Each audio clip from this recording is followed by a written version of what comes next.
তাইলে দেখেন আপওয়ার্কের মধ্যে এই যে কতগুলা মানুষ ডিজিটাল মার্কেটিং এর সেবা নেয়ার জন্য অলরেডি অ্যাড দিয়েছে। এই যে ওনারা সেবা বিক্রি করে কেউ হচ্ছে কাজ করতে আসছে, কেউ কাজ করাইতে আসছে। এরকম হাজার হাজার পোস্টিং, হাজার হাজার সাইট এই কাজের কিন্তু অ্যাডভার্টাইজমেন্ট আপওয়ার্কে আছে। বা অন্যান্য আমরা যদি সোশ্যাল মিডিয়া অন্যান্য প্ল্যাটফর্ম গুলোও দেখি, তাহলে দেখবো যে এরকম লক্ষ লক্ষ কাজ কিন্তু আছে। তো কাজগুলা পাওয়ার জন্য না, কাজগুলা করার জন্য আগে হচ্ছে আমরা খুব মনোযোগ দিয়ে আমাদের ডিজিটাল মার্কেটিংটা শিখতে হবে।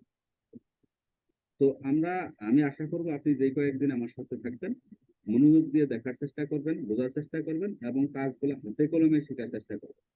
অনেকেই বলে যে এই ডিজিটাল মার্কেটিং শেখার জন্য থিওরির দরকার নেই, শুধু প্র্যাকটিক্যালি শিখবে। আবার কেউ কেউ শুধু থিওরি পড়ায়, প্র্যাকটিক্যাল করায় বা প্র্যাকটিক্যাল দেখায় না। আমরা যেটা করব, আমরা দুই পক্ষে কোনো পক্ষে যাব। আমরা যারা শুধু বলে যে আমি প্র্যাকটিক্যালি শিখাবো, থিওরি দরকার নাই, আমরা ওই পক্ষেও না। আবার যিনি বলবে আমি শুধু থিওরি শিখবো, প্র্যাকটিক্যালি শিখবো না বা প্র্যাকটিক্যাল দরকার নাই, এটা না। আমরা ব্যালেন্স করবো।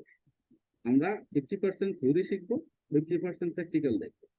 তাইলে ব্যালেন্স হবে। কারণ আমি যদি প্র্যাকটিক্যালি কাজটা না পারি, শুধু থিওরি দিয়ে কিন্তু আমাকে কেউ কাজ দিবে না, বা কাজ দিলেও আমি করতে পারবো। আবার আমি প্র্যাকটিক্যালি কাজটা পারি, কিন্তু আমি থিওরিটিক্যাল নলেজ নাই, তাইলে ওই যে আপওয়ার্ক বা ফাইবারে প্রথম প্রোফাইল খোলার সময় একটা পরীক্ষা নেওয়া হয়। ধরেন ইংরেজি কেমন পারে সে, স্পোকেন ইংলিশ বা বেসিক ইংলিশের উপর একটা পরীক্ষা না দিলে ফাইবার আপনার প্রোফাইলটাই অ্যাপ্রুভ করবে। তো আপনার থিওরি দরকার আছে। আপনি যদি ওয়েবসাইট ডেভেলপমেন্টের কাজ ফাইবারে করতে চান, তাইলে ওই আপনার গিগটা প্রকাশ করার আগেই আপনাকে একটা ওয়েবসাইট ডেভেলপমেন্ট রিলেভেন্ট পরীক্ষা দিতে হবে।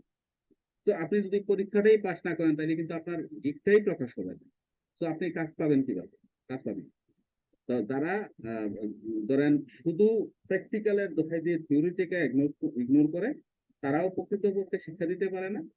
আবার যারা শুধু থিওরি পড়ায়, প্র্যাকটিক্যালি কাজটা পারে না, তারাও কিন্তু ইয়ে করবে না।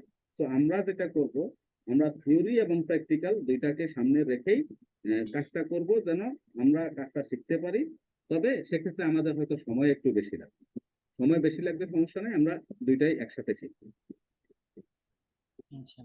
এবার একেবারে আমাদের প্রথম ক্লাসের প্রথম প্রশ্ন হচ্ছে যে introduction of digital marketing. Digital marketing বিষয়টা কি? এটা যদি আমরা জানতে চাই যে হোয়াট ইজ ডিজিটাল মার্কেটিং, তাইলে আপনি আমরা আমরা ছোট্ট করে একটা সংজ্ঞা এখানে নিয়ে আসছি যে digital marketing is the art and science of promoting products, services and ideas through digital channel and technology. এটার অর্থ কি? অর্থ হচ্ছে যে ডিজিটাল মার্কেটিং কে ওনারা দুইটাই বলছে, একসাথে বলছে আর্ট, আবার বলছেন সায়েন্স। তাইলে এরা পরস্পর সবিরোধী হয়ে গেল না?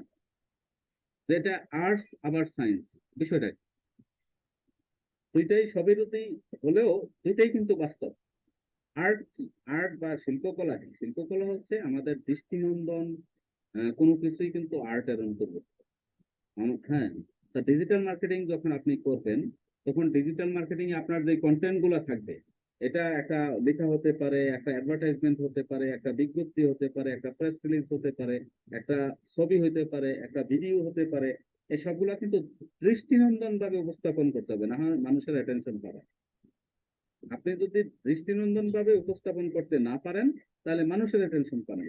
আর মানুষের অ্যাটেনশন যদি না পারেন, করতে না পারেন, তাহলে কিন্তু আপনার প্রথম যদি ধরেন আপনার ভিউ না বাড়ে, তাইলে এঙ্গেজমেন্ট পাবেন না। আপনি ভিউ যখন কমে বাড়বে না, তখন আপনাকে অল্প কয়েকটা ইমপ্রেশন দিয়ে আপনার ফেসবুক বলেন বা ইউটিউব বলেন বন্ধ করে দিবে, এটা আর কাউকে রিকমেন্ড করবে। কিন্তু আপনার যে প্রোডাক্ট, আপনি যে একটা তৈরি করলেন, এটাকে যদি অনেক বেশি মানুষ দেখে, মানুষের দৃষ্টি আকর্ষণ করতে সক্ষম হয়, তাহলেই কিন্তু দেখবেন যে আপনার এই প্রোডাক্টের অনেক বেশি ভিউ হয়েছে।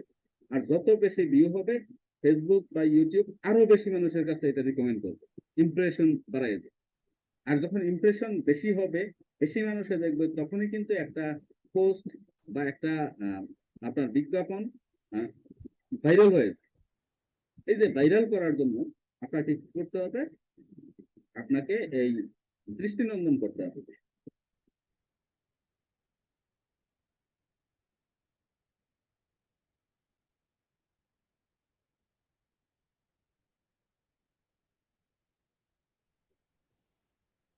শুনতে পাচ্ছেন আমাকে?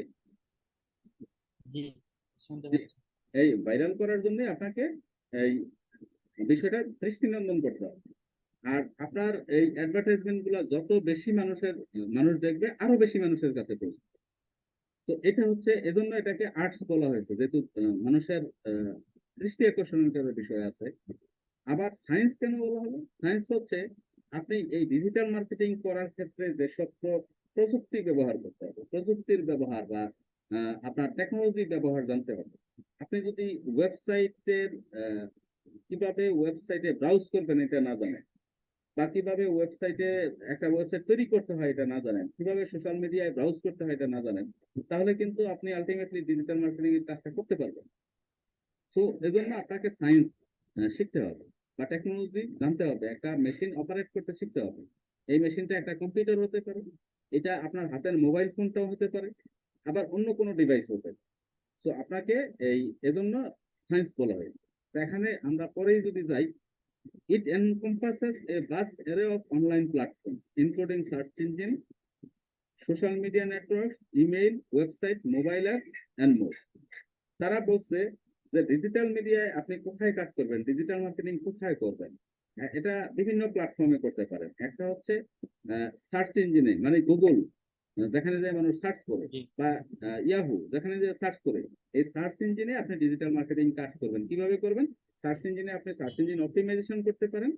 আবার সার্চ ইঞ্জিনে আপনি সার্চ ইঞ্জিন মার্কেটিং করতে পারেন, মানে গুগল যে অ্যাড দেয় ওই অ্যাডটা কিন্তু সার্চ ইঞ্জিনেই করা। জি, আবার সোশ্যাল মিডিয়া নেটওয়ার্কেও করতে পারেন, ফেসবুক, ইউটিউব, লিঙ্কডইন, টুইটার, এগুলাতেও করতে পারেন। ইমেইলের মাধ্যমে করতে পারেন। ওয়েবসাইট ডেভেলপ করতে পারেন, ওয়েবসাইট আপনার এসইও করতে পারেন, ওয়েবসাইটে কিভাবে বেশি পরিমাণ ট্রাফিক নিয়ে আসবেন এই বিষয়গুলো নিয়ে আপনি কাজ করতে পারেন। তো এটার বিষয় আছে। তো ওয়েবসাইটে আছে, আবার মোবাইল অ্যাপসে। আজকে আমরা যে মোবাইল ফোন ব্যবহার করি, আপনার হাতের যে মোবাইল ফোন, এই মোবাইল ফোনটার মাধ্যমেও কিন্তু আমরা অ্যাড দিতে পারি। আমরা যখন আহ, বিভিন্ন অ্যাপস গুলো ওপেন করি, তখন দেখবেন অ্যাড চলে আসে, অটো অ্যাড চলে আসে। তো এই অ্যাড গুলা কোথা জি, থেকে আসে? এই অ্যাড গুলা আমার মতো আপনার মতো আর একজন ডিজিটাল মার্কেটার সেট করে দিয়েছে কোম্পানির পক্ষ থেকে, যেন আমাদের সামনে দেখানো বা সম্ভাব্য বায়ারদের সাথে দেখানো। ধরেন কিভাবে আসে এই অ্যাড গুলো? আসে আমাদের ইন্টারেস্টের উপর ভিত্তি করে। আপনি ধরেন গুগলে গিয়ে যেই বিষয়টা বেশি দেখেন বা যেই বিষয় লিখে বেশি সার্চ দেন, আপনি যখন ফেসবুকে ঢুকবেন তখন দেখবেন ওই বিষয়ের অ্যাডটা আপনাকে বেশি দেখানো। ধরেন ফর এক্সাম্পল, আজকে যদি আপনি গুগলে গিয়ে ধরেন হ্যান্ড ওয়াচ, রিস্ট ওয়াচ, একটা হাত ঘড়ির সার্চ করবেন, তাহলে জি, দেখবেন আপনি যখন ওই গুগল থেকে বেরিয়ে আপনি ফেসবুকে ঢুকলেন, ফেসবুকে আপনাকে ওই হাত ঘড়ির অ্যাডটাই বেশি দেখেন। অনেক হাত ঘড়ির অ্যাড চলে আসবে 1 ঘন্টা 2 ঘন্টার মধ্যে। তো এই যে আপনি এক জায়গায় ডিজিটাল ফুটপ্রিন্ট রেখে যাচ্ছেন, আরেক জায়গায় আপনাকে ওই রিলেভেন্ট প্রোডাক্ট দেখাচ্ছে। এটাই হচ্ছে আর্টিফিশিয়াল ইন্টেলিজেন্সের কাজ।